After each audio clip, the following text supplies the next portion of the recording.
Bien, hermanos, vamos a comenzar la segunda carta a Timoteo, capítulo 1. ¿Y en qué momento el apóstol Pablo escribe esta segunda carta de Timoteo?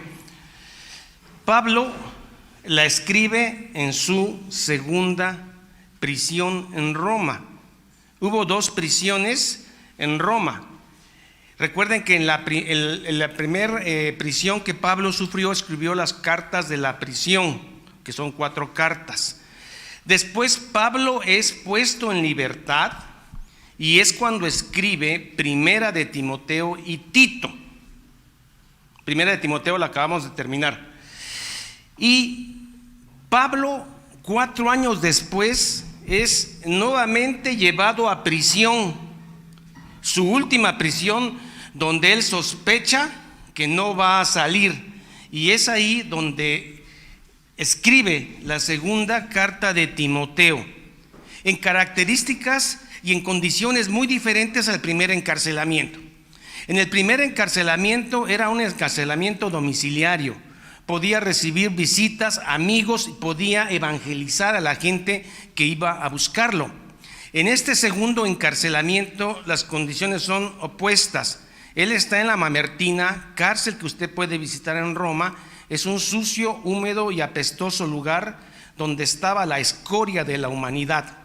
Pero no solamente Pablo está en ese lugar inhóspito, sino que Pablo es abandonado por hermanos, los cuales se avergonzaron literalmente de él.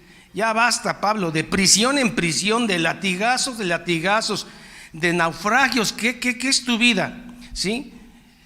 Entonces, Pablo está profundamente solo. Solo Lucas está conmigo, el doctor Lucas, el escritor del libro de Hechos y del Evangelio de Lucas. Solo él está conmigo. Por eso esta carta es una carta muy personal, llena de nostalgia, pero con profundos consejos doctrinales.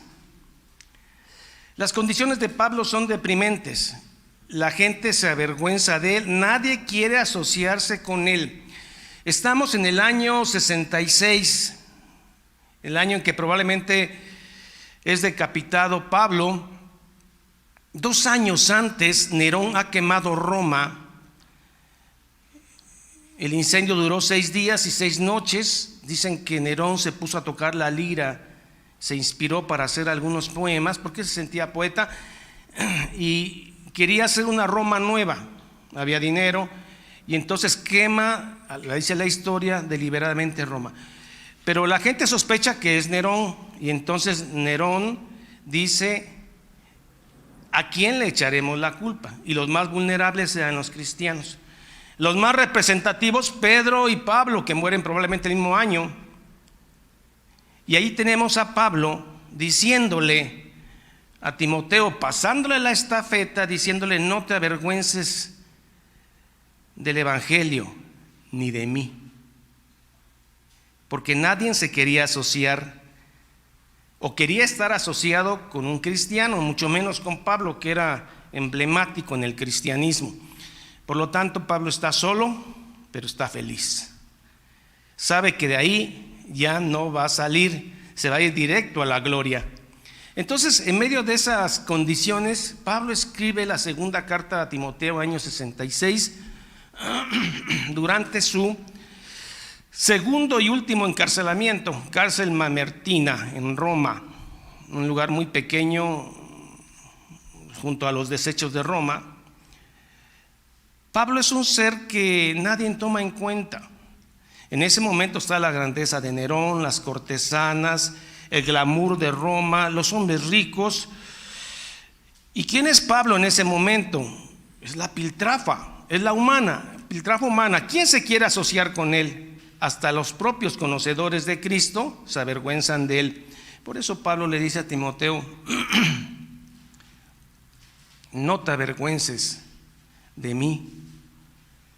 Muy bien, ¿qué temas trata segunda carta de Timoteo? Principalmente 3. Elección divina. Dios elige a los que se van a salvar antes de la fundación del mundo. No porque haya algo especial en ellos, sino porque así es su voluntad. Elección divina. Otro punto, el punto más atacado en nuestra época, inspiración divina. Cuando alguien se va a dejar del Evangelio, lo primero que hace es poner en tela de juicio algunos versículos que no se acomodan con su estilo de vida y empieza a ponerlos en tela de juicio. Y empieza a descartar uno que otro versículo como inspirado de Dios y termina siendo un apóstata. Entonces, elección divina, inspiración de las Escrituras y tercero, no avergonzarse del Evangelio ni de la sana doctrina. No te avergüences del Evangelio ni de mis prisiones, Timoteo. Bueno, esta es la doctrina más atacada en este momento, la inspiración de las Escrituras. Hay mucha gente que pone algunos versículos en tela de juicio y termina descartándolos y después termina descartando todo lo que no le conviene. Hermanos, las persecuciones purifican la iglesia. Hasta que una iglesia es perseguida te das cuenta quiénes son y quiénes no son. Hay una anécdota, hermanos, de los boxers o boxeadores en China. Estos eran reaccionarios a la influencia europea y se levantan en armas y empiezan a destruir todo lo que suene a Occidente, los boxeadores o los boxers. Había misioneros cristianos ahí en un lugar evangelístico en China y llegan los boxeadores o boxers y con armas, hermano. Había unas 100 gentes ahí creyentes. Pusieron una cruz, había 2 puertas, pusieron en una puerta, la sellaron y otra puerta donde iban a salir, pusieron una cruz en el piso. Y les dijeron: el que pise esta cruz y la escupa, se salva. Y el que no, aquí mismo lo vamos a matar. Salió el primero, escupió, pateó la cruz y se fue. Así pasaron 5. La sexta fue una niña, una muchacha. Ella se arrodilló ante la cruz, pidió fuerza y oró al Señor por valentía. Y ahí mismo la ejecutaron. Los que siguieron inspirados por esta niña empezaron a hacer lo mismo y el resto fue acribillado. Año 1900 en China. Las persecuciones purifican la iglesia. Hay gente que por una u otra razón inmediatamente se aparta de la iglesia, ¿sí? Cualquier sensibilidad se aparta, ¿no? Imagínense bajo una persecución. Imagínense que está en riesgo su vida y usted escupe la Biblia o se salva. Las persecuciones purifican la iglesia y Pablo está en persecución y no me avergüenzo del Evangelio porque es poder de Dios para el que cree. Es un verdadero creyente. Bueno, empecemos pues, en nombre sea de Dios. Segunda de Timoteo capítulo 1. Pablo, apóstol de Jesucristo, por la voluntad de Dios. Hermanos, ¿usted es creyente por su propia voluntad o por la voluntad de Dios? Por la voluntad de Dios. ¿Cuándo lo eligió Dios a usted? Antes que el mundo fuera. Antes que usted naciera, Dios lo eligió por nombre y por persona a usted, ¿verdad? Y es lo que dice Pablo, apóstol. ¿Por qué? Por la voluntad de Pablo, por la voluntad de Dios. Y usted es creyente o es un verdadero creyente por la voluntad de Dios. Pero hermano, yo fui el que decidí seguir a Cristo. Bueno, decidiste seguir a Cristo porque Dios te eligió antes que el mundo fuera. Según la promesa de la vida, la promesa de la vida antes que el mundo fuera fue en Cristo Jesús. Maravilloso, hermano. Glorioso. ¿No les parece? A Timoteo, uno que teme a Dios. Amado hijo. Bueno, Pablo, aparte de ser el maestro de Timoteo, Pablo quería a Timoteo como un hijo un entrañable amor por ese muchacho del cual todo Listra daba buen testimonio de él, que había acompañado a Pablo y que había conocido en una que otra ocasión también la cárcel. Eso lo vemos en Hebreos. También Timoteo estuvo en cárcel. Gracia, regalo de Dios, vida eterna, misericordia de Dios. Cuando hay gracia, hermano, hay misericordia y, hermano, hay paz. Debes tener paz en medio de tus aflicciones. Debes de tener paz en medio de tus enfermedades. Debes de tener paz en medio de tus aflicciones económicas y físicas. Gracia, misericordia y paz. Pablo tenía paz en medio de la Mamertina, lugar sucio, húmedo y apestoso. Tenía paz. La paz que sobrepasa todo entendimiento. No entendemos por qué este hombre, si ya lo hemos pisado, golpeado, lo tenemos aplastado, ¿por qué no pierde la paz? Porque la paz es sobrenatural, que nace de una fe genuina. Por eso, hermano, cuando pida usted en oración, pida paz, pida gracia, pida misericordia en medio de sus aflicciones. Amado hijo, gracia, misericordia y paz, ¿de parte de quién? De Dios Padre y de Jesucristo nuestro Señor Dios. Dos personas de la Trinidad. La palabra Trinidad no está explícita, pero está implícita en toda la Biblia. Seguimos.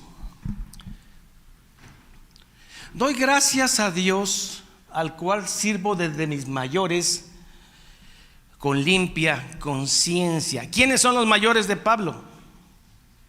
¿A quiénes se está refiriendo Pablo? ¿A sus papás? ¿A sus abuelos?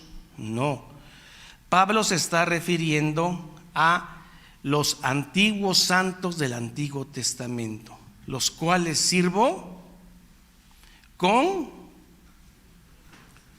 limpia conciencia. O sea, Pablo no es perfecto, pero tiene una conciencia limpia. ¿De acuerdo, mis hermanos? Pablo no es perfecto, pero tiene una conciencia limpia. ¿Correcto, mis hermanos? De que sin cesar me acuerdo de ti en mis oraciones noche y día. No quiere decir que las 24 horas Pablo esté orando, pero Pablo siempre tiene en su corazón a quién, a Timoteo. Y a veces, hermanos, nosotros no estamos orando las 24 horas, o sí. A veces estamos trabajando, ¿no, hermanos? Pero en nuestra mente, ¿quién está? A veces vamos manejando el auto y ¿quién está en nuestra mente? Nuestro Señor Jesucristo. Bien, hermanos.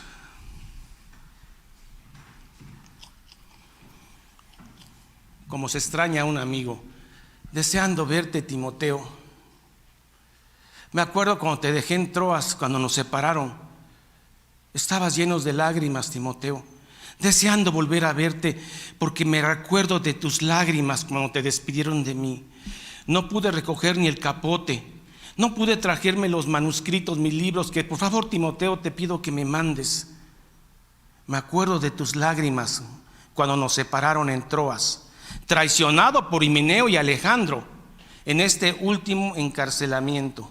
Ay, hermano, qué carta tan sentida, tan dolorosa. Pablo está diciéndole a su hijo Timoteo: yo voy a partir y ahora el blanco del sufrimiento vas a ser tú, Timoteo, porque yo me voy con el Señor, pero la persecución de Roma no termina y ahora yo no voy a estar, vas a estar tú, joven Timoteo, y tú vas a ser el blanco de las flechas a partir de hoy, Timoteo. No te avergüences del evangelio, ni de Cristo, ni de mis prisiones. Si algo te prometo, Timoteo, es que vas a tener aflicciones, pero el Señor está contigo. Esa es la estafeta, el cambio que Pablo le está dando a Timoteo. O sea, Pablo no le está prometiendo a Timoteo que le va a ir bien en esta vida, que lo van a tratar bien, que lo van a reconocer las multitudes, que va a ser milagro y miles se van a congregar a ver los milagros y el poder de Timoteo, y la gente te va a querer mucho, Timoteo. No, Timoteo, algo te aseguro, vas a sufrir. Porque el que quiere vivir piadosamente, ahí mismo en esa carta, va a sufrir aflicciones, hermano. ¿Quién quiere seguir en el Evangelio? ¿Quién quiere seguir a Cristo así? Te paso la estafeta, Timoteo. Además, no te estoy pidiendo algo que yo no he probado, Timoteo. Tú me has visto en mis cárceles, me has visto en mis prisiones y en mis golpes. Me viste cómo me golpearon en Listra. Lodia, tu abuela y tu mamá estuvieron presentes cuando yo quedé casi muerto por la piedrada.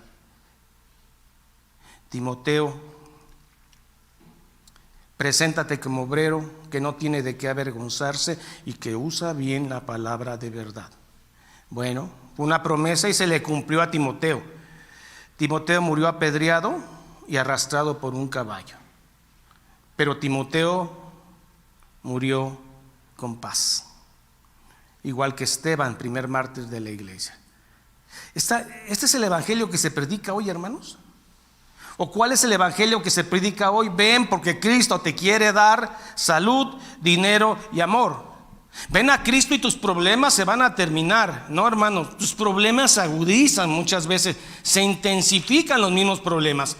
Las luchas se intensifican. Y más cuando decides seguir duramente y predicar duramente a Cristo, recibes ataques de todos lados, principalmente del enemigo.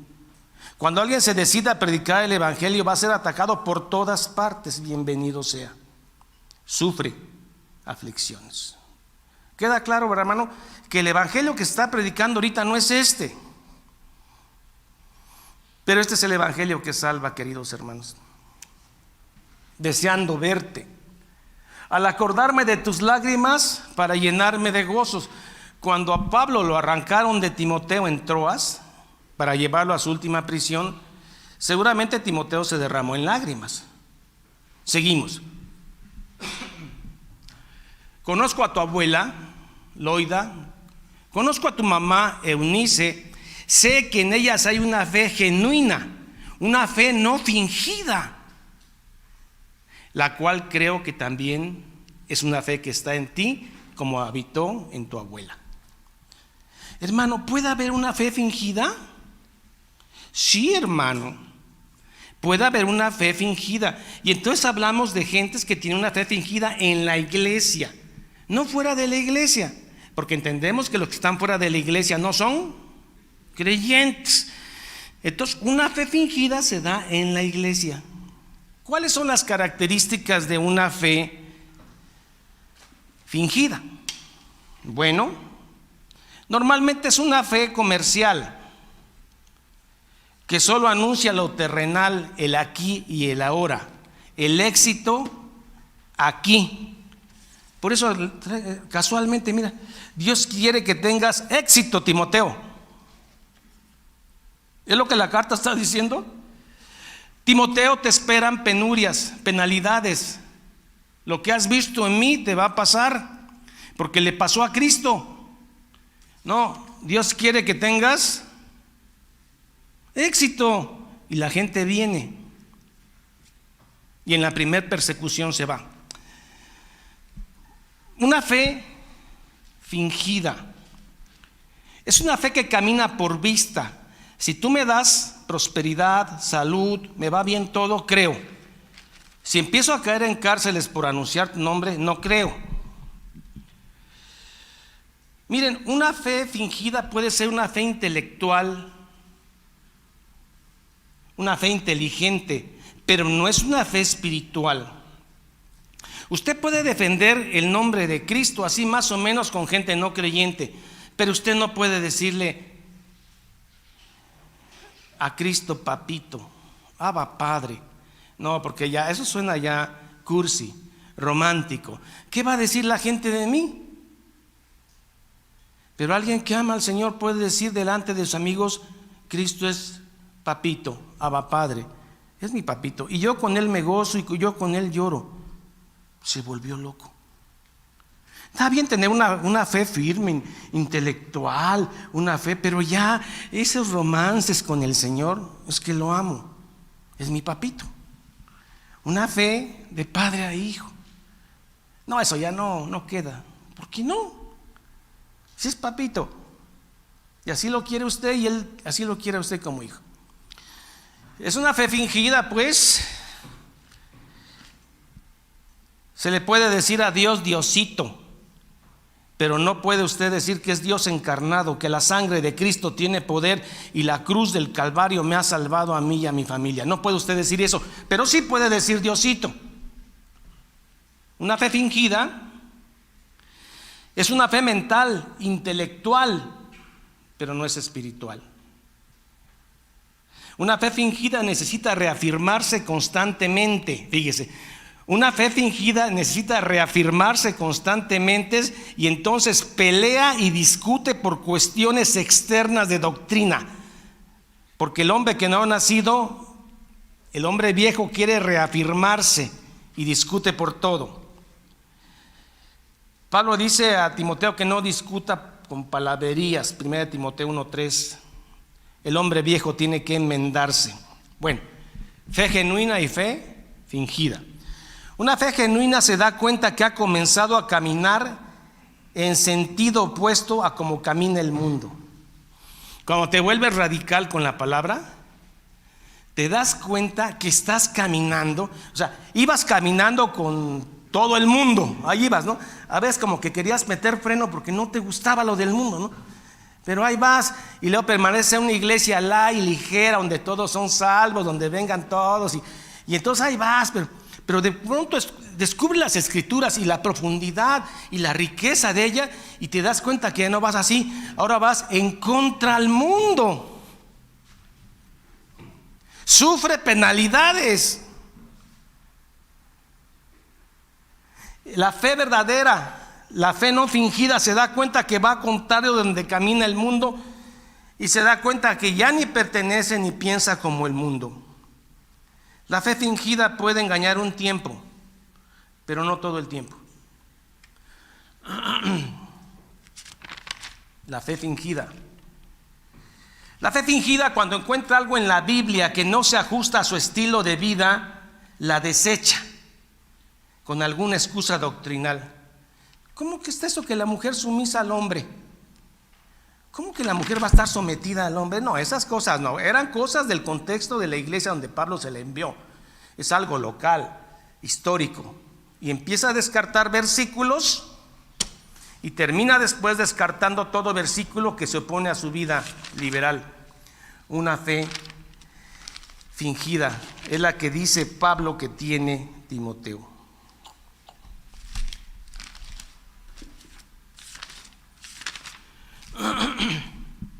No sé si se den cuenta, hermanos, que a medida que el secularismo avanza en el mundo se va haciendo cada vez más hostil al cristianismo verdadero. No al cristianismo light, no al que si usted da su ofrenda, venga usted salvo. Cada vez el mundo es más hostil al cristianismo verdadero y uno empieza a sentir la presión para renunciar a sus convicciones. Hermanos, la homosexualidad es pecado, de acuerdo a Dios, aunque se haga un referéndum democrático mundial que diga que la homosexualidad no es pecado ni una enfermedad, que es una elección. Aunque el mundo diga eso, nosotros diremos hasta el final, a peligro de persecución, que es pecado.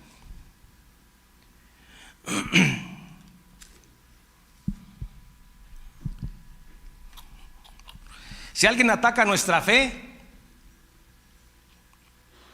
a eso se le llama libertad de expresión. Y si alguien expone los conceptos fundamentales de la Biblia, es usted un intolerante, antiprogresista. Hemos pasado a ser los malos de la película.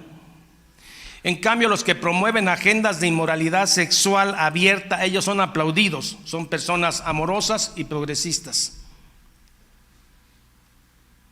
En ocasiones nos sentimos tan débiles frente al mundo, hermano. Tienen los medios de comunicación, tienen el poder político, tienen el poder económico, pero nosotros tenemos el Evangelio, hermano. Tenemos el Evangelio. Y prefiero perder una batalla en una causa que va a triunfar al final que ganar hoy en una causa que va a perder al final del mundo. Prefiero ganar perdiendo como Cristo. Y otra cosa, el Señor siempre está con nosotros. Continuamos, hermano. Verso. Eunice, y estoy seguro que en ti también. Miren lo que es una abuela piadosa y lo que es una madre piadosa, un hijo piadoso, aunque no siempre es así. Pero al menos usted tiene que afectar en lo externo a sus hijos con el Evangelio, y ellos sabrán si siguen o no. 6. Por lo cual te aconsejo, Timoteo, que avives el don que hay en ti.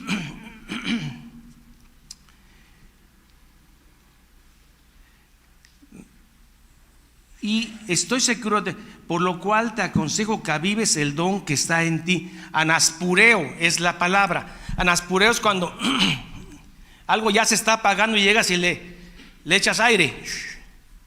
Anaspureo es cuando el sacerdote al otro día solo quedaban cenizas de los holocaustos y tenía que meter árboles nuevos. Anaspureo, avives el don que hay en ti, el don de la enseñanza que te fue impuesto por mis manos. Excelente maestro Timoteo. Miren, hermanos, han pasado 10 años de que la iglesia de Éfeso fue fundada. Vean el panorama. Pablo, que la fundó, Priscila y Aquila, quién sabe dónde están, pero Pablo está solo, sabe que va a morir, está olvidado por los hermanos que se avergüenzan de él, y la iglesia de Éfeso tiene grandes problemas de todo tipo, como ya veremos. Y además probablemente Timoteo, va implícito, se haya desanimado un poco. Y entonces esta es una exhortación, Timoteo, aviva el don que hay en ti. Parece que Timoteo había bajado un poco la velocidad. Y cómo no, en un mundo griego, ¿no? Por lo cual te aconsejo que avives el fuego del don de Dios que está en ti por la imposición de las manos. Probablemente es un don excelente que tenía Timoteo, que le fue dado, no porque Pablo tuviera un poder en las manos que si un apóstol te le pone las manos ya recibes un don. Eso es una burla. Fue dado por Dios. Quien da los dones es el Espíritu Santo, no un predicador o un apóstol. ¿Están de acuerdo ahí, hermanos? Bueno, no se han aburrido, hermanos. No. Porque esto es precioso. Porque no nos ha dado Dios un espíritu de cobardía, pusilánime.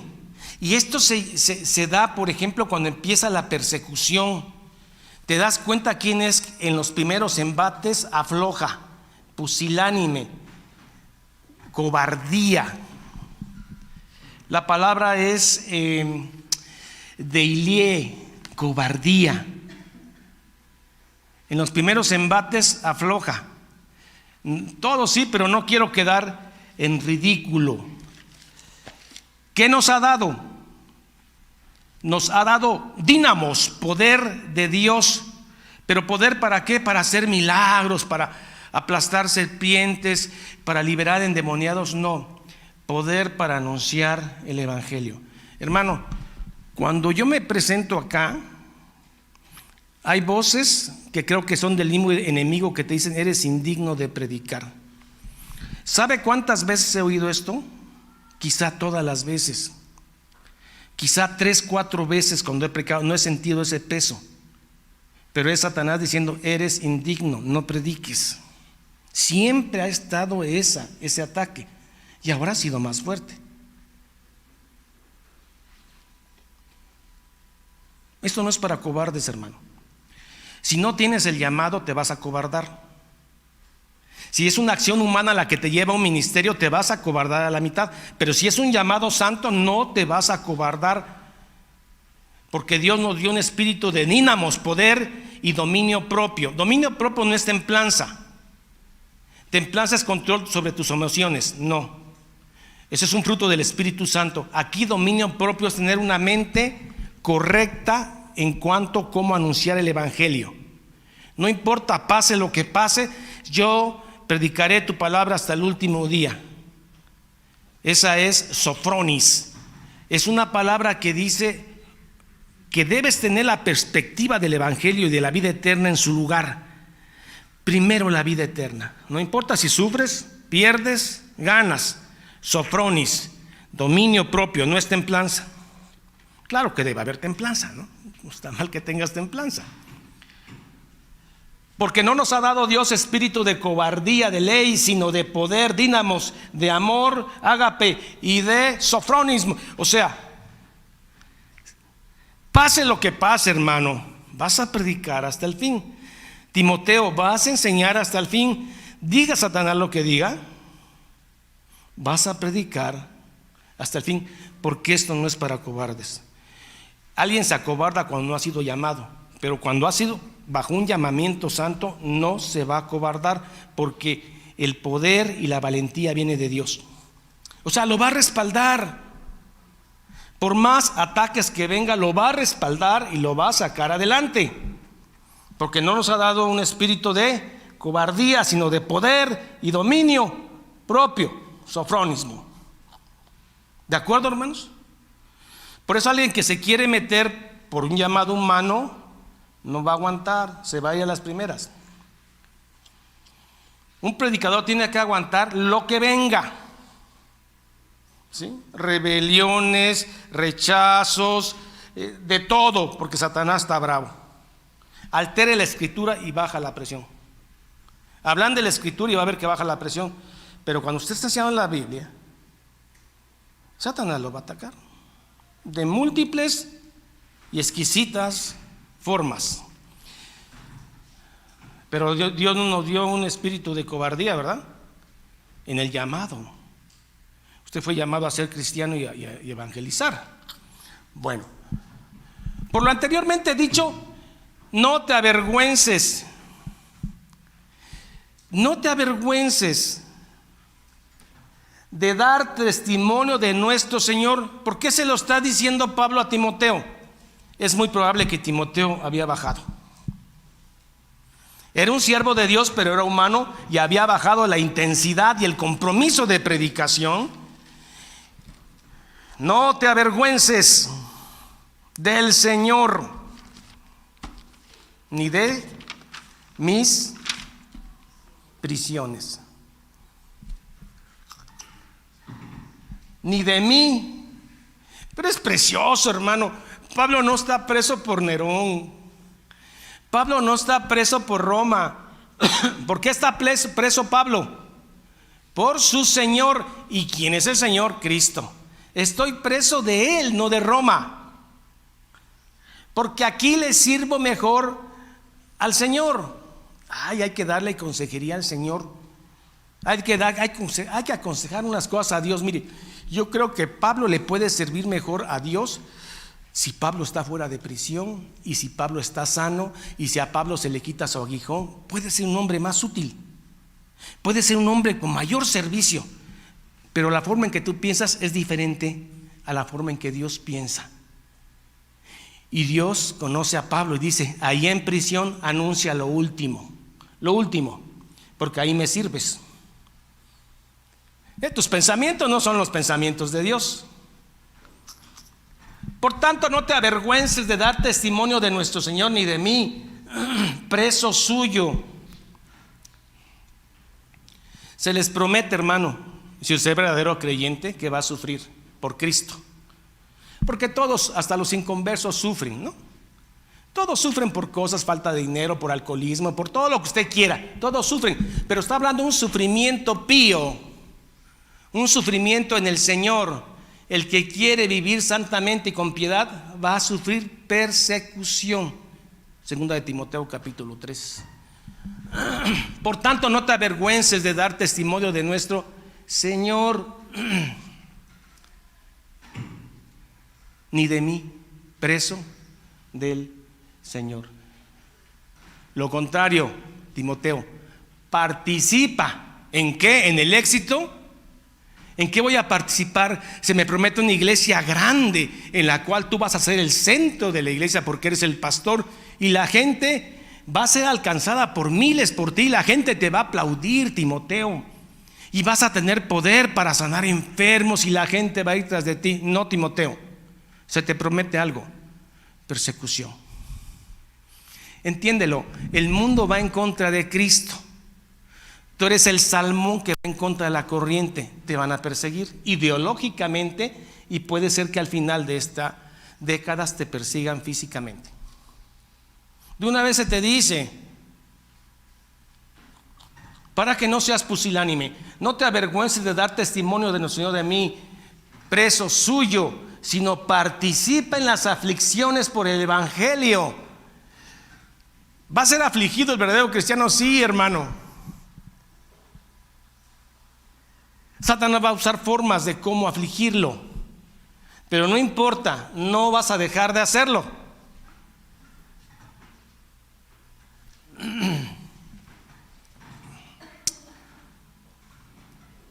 Cristo, quien nos salvó. ¿De qué nos salvó? De su ira. Lo que debemos temer es la ira de Dios, no a Satanás. ¿De qué nos salvó Dios? De su propia ira. Quien nos salvó de su ira y llamó con llamamiento santo, no llamamiento humano, no es del que quiere ni del que se esfuerza. Si tienes un llamado vas a permanecer, sea lo que sea. Nos llamó con llamamiento santo, no conforme a nuestras obras, sino según el propósito suyo. ¿Tendrá Dios un propósito en tu vida, hermano, si eres creyente? Sí la tiene. ¿Y cuál es? Predica a tiempo, fuera de tiempo, exhorta. Es muy claro cuál es tu función, hermano. Predica el verdadero evangelio, tienes que instruirte. No, es que Dios me mandó a quitarle el hambre a los pobres. No vas a terminar. Quítale el hambre al pobre que está cerca de ti, dale su pan, su tortillita. Pero no te mandó Dios a abolir el hambre de la tierra. Dios te mandó a ser piadoso, pero no se te olvide cuál es la función principal: predicar el evangelio. Y ya de manera secundaria visitas enfermos, vas para allá, vas para acá, pero la prioridad es predica su palabra, porque es palabra viva. Toda Escritura es inspirada por Dios, inerrante, es palabra sagrada. Quien nos llamó, salvó, llamamiento santo, elección divina. ¿Cuándo? Efesios 1, Romanos 9. A los que antes conoció, santificó, glorificó, llamó, predestinó y glorificó. Antes, ¿cuándo? Antes de la formación del mundo. Romanos 9, Efesios 1. Llamamiento santo. Hermano, si usted es un poco frío al evangelio, a la obra, sí, pero no tanto, pero dígale al Señor en la intimidad si lo ha llamado o no. Tenga temor de su alma, no se deje engañar. Llore y dígale al Señor: ¿realmente me llamaste o es una cosa humana? Porque si te llamó, nada lo va a parar, Ahora, si estás frío, pues digo, entonces pregúntale, ¿cuál es el propósito? No, pues el propósito de Dios, entiendo, es que yo no tenga problemas, ¿no? Que me vaya bien, que gane yo mi dinerito, que viva yo tranquilo. ¿Es el propósito de Dios que vivas tranquilo? ¿Que ganes tu dinerito? ¿Que tengas para tus necesidades? Es el llamamiento de Dios. El llamamiento de Dios es para que prediques a tiempo y fuera de tiempo.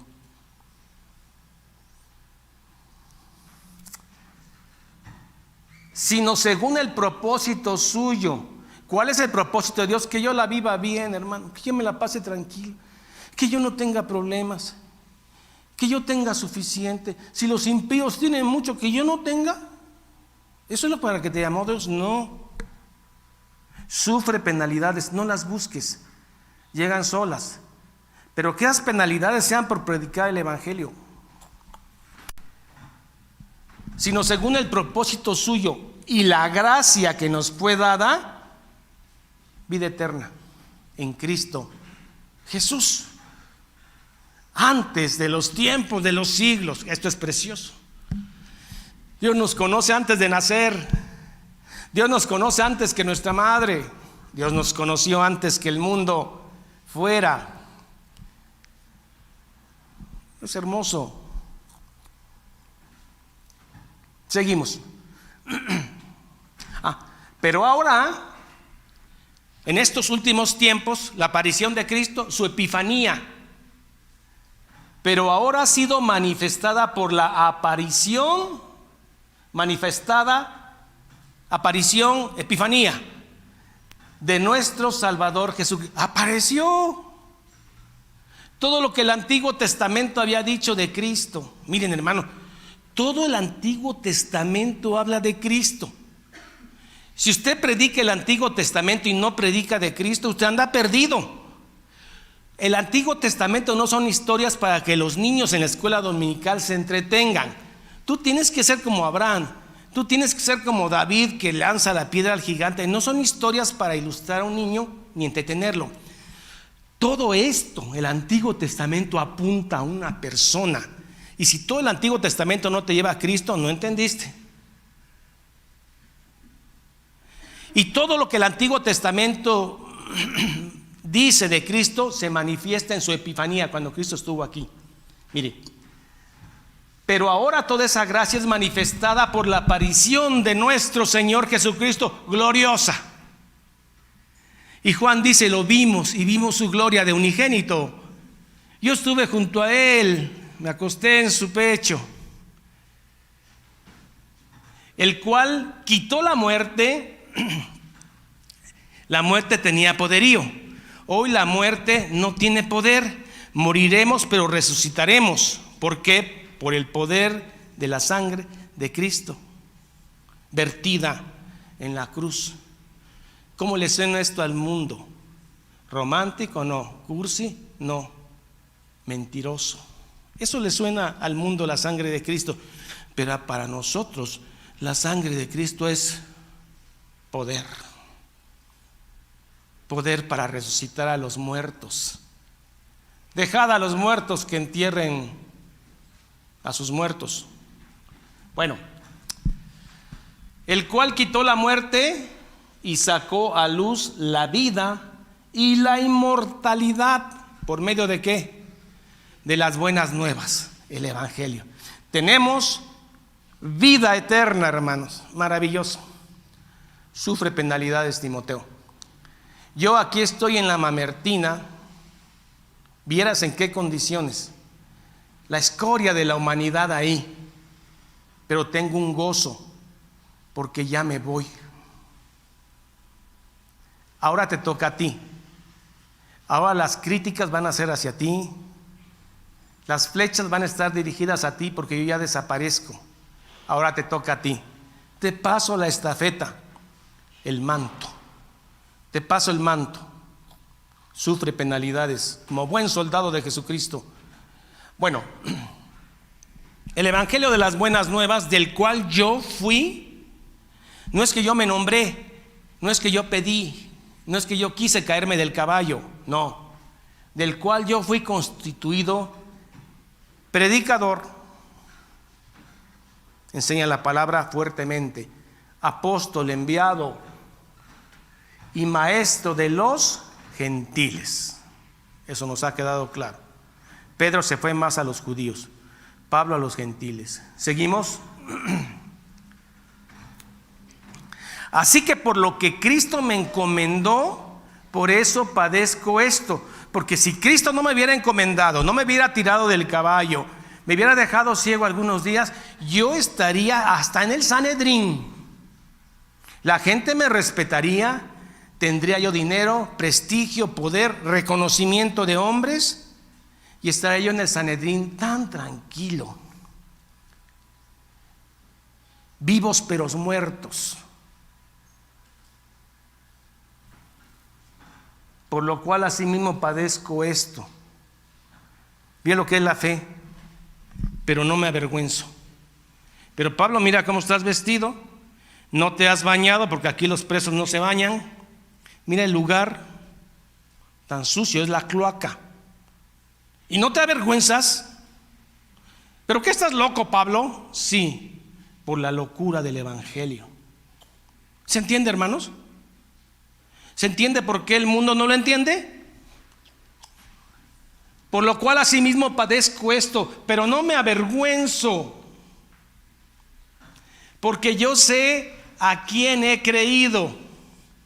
Eso lo debe usted decir. Cuando usted está en condiciones adversas, el mundo lo rechaza por predicar el Evangelio, no por faltas civiles, sino que el mundo lo rechaza por predicar el Evangelio. Yo sé en quién he creído, y estoy seguro que es poderoso para guardar mi depósito para aquel día, la segunda venida de Cristo, el día del juicio, el trono blanco, el trono de Cristo. Mi depósito.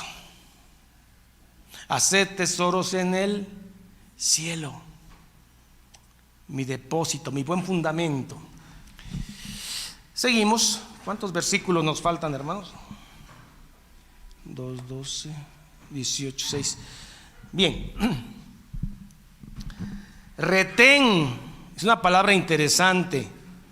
Retén la forma de las sanas palabras que de mí oíste. ¿Qué fue lo que le enseñó Pablo a Timoteo? Pablo estaba enseñado en las escrituras, ¿de acuerdo? Su mamá y abuela lo habían enseñado. ¿Pero qué escrituras? Bueno, el Nuevo Testamento no estaba escrito. El Antiguo Testamento.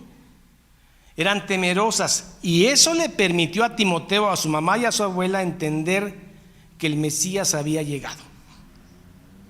Bueno, retén la forma de las sanas palabras que de mí oíste. Ahora sí, el Evangelio que se estaba escribiendo, el Nuevo Testamento se estaba escribiendo en la fe y amor que es en Cristo Jesús. Retén. Parece que Timoteo estaba tentado a tanta presión, hermano. No podemos saber qué estaba pasando con Timoteo, pero se sospecha que estaba enfriándose. Una iglesia de falsos maestros.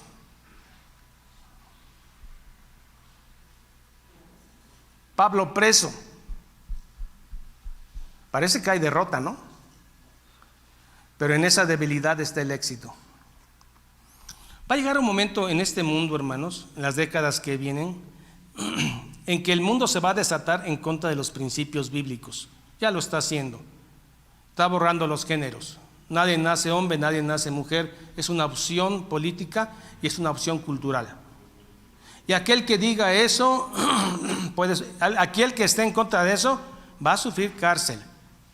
No importa. Usted va a seguir predicando que la homosexualidad es pecado. Y punto. Bueno, cuando el mundo te persigue es bien doloroso, hermano, pero tiene cierto sabor, porque tú llegas a tu iglesia y sabes que los hermanos están en la misma sintonía que tú, te aman, y saben ellos que tú como ellos están luchando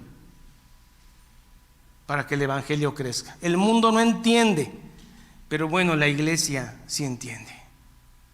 Pero aquí viene lo más doloroso: cuando ni la iglesia te entiende. Cuando gran parte de la iglesia, por ver tu estado en que estás, te abandona. Eso es particularmente más doloroso. ¿Se entiende? Que de los que deberías recibir consuelo, Pablo, se avergüenzan de ti. Eso es más doloroso que la persecución del mundo. Y el que lo ha sentido sabe qué es eso. Ya sabes esto: que me abandonaron todos los que están en Asia, creyentes. Sufre penalidades.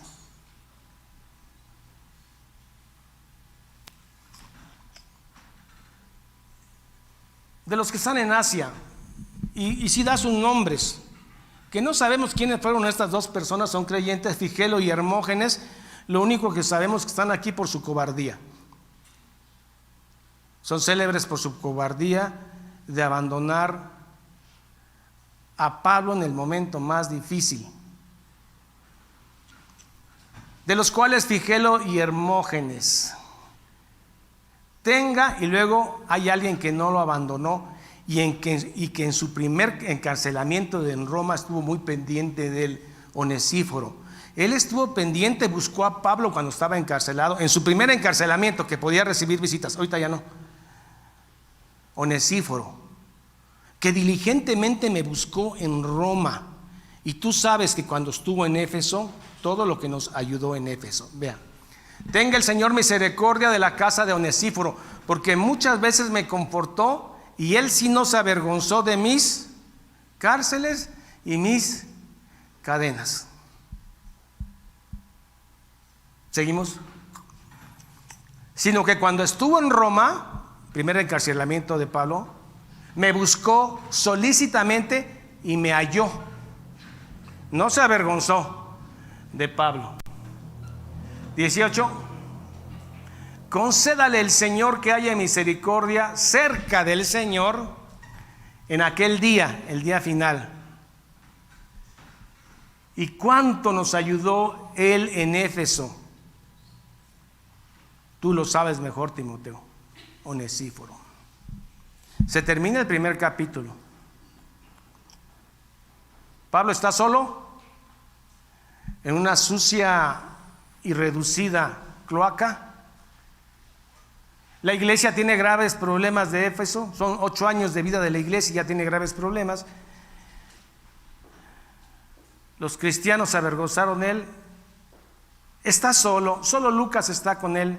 Sin embargo, Pablo tiene paz en su corazón y está dando gracias a Dios por Timoteo y gracias a Dios por todo lo que vivió. Es un llamado divino. Hay llamados humanos que se amainan a los primeros golpes. No, pues yo no pensé que así era la cosa, ¿no? En lugar de que estén agradecidos, están enojados. No, mejor yo me voy, así no juego. Yo no juego si no se juega como yo quiero. Yo me voy. Llamado humano, llamado divino, pase lo que pase, vamos a anunciar a Cristo. Ataque como ataque el enemigo, vamos a anunciar a Cristo, porque hay alguien que nos defiende, que es el mismo Señor Jesucristo. ¿De acuerdo?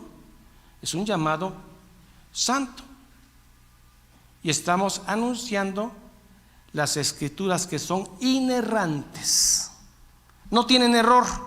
Los originales no tienen error. Griego, hebreo, arameo. Bueno, hermanos, sufran penalidades en el nombre de Cristo. Pónganse de pie.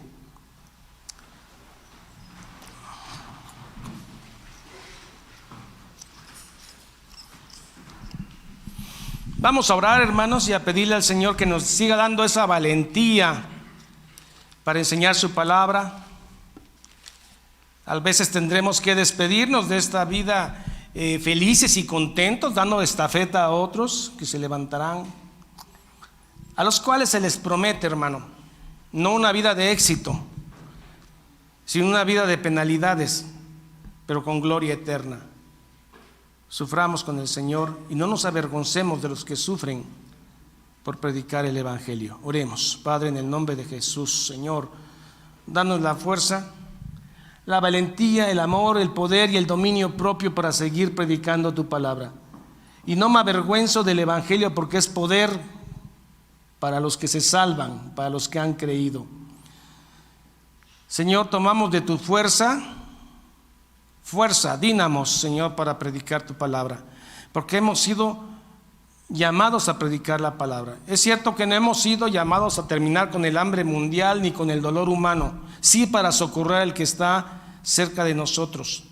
Hemos sido llamados para anunciar las virtudes de aquel que nos llamó de las tinieblas donde estábamos a luz admirable. Hermano, pregúntate si has nacido de nuevo o solo naciste en un hogar cristiano, porque entonces tal vez no naciste. Pregúntate si has nacido de nuevo, si hay dolor por tu pecado y hay arrepentimiento y hay un deseo de servir a aquel que murió en la cruz y estás dispuesto a sufrir penalidades. No te avergüences del Evangelio, porque es poder de Dios para vida eterna. Gracias, Padre. Oramos siempre en el nombre del Padre, del Hijo y del Espíritu Santo. Que la gracia sea con ustedes, hermanos. Amén. Bien, hermanos, vamos a despedirnos. Hemos comenzado la segunda carta de Timoteo, capítulo 1. El próximo domingo, capítulo 2. ¿Van a estudiar, hermanos? ¿Van a leer antes? Perfecto, mis hermanos, me da mucho gusto. Bueno, confiando en eso, vamos a despedirnos leyendo las bendiciones sacerdotal y la del Nuevo Testamento. ¿De acuerdo? Que dicen así: Jehová te bendiga y te guarde. Jehová haga resplandecer su rostro sobre ti y tenga de ti misericordia. Jehová alce sobre ti su rostro y ponga en ti paz. Corintios dice así: la gracia del Señor Jesucristo, el amor de Dios y la comunión del Espíritu Santo sea con todos vosotros. Y el pueblo dice amén, hermanos. A los hermanos que nos ven en la red, hermanos, les agradecemos. Les pedimos, les encarecemos, les rogamos que compartan estos estudios sobre las cartas paulinas y de esa manera cumplan el propósito de evangelizar. Algunos tal vez no sean predicadores, pero esa forma de evangelizar, de enseñar a través de estas enseñanzas, pues hermanos, ya queda en la responsabilidad de ustedes. Así que, si Dios quiere, el próximo domingo, capítulo 2 de la segunda carta de Timoteo, y si Dios quiere, nos veremos hasta entonces. Que el Señor les bendiga.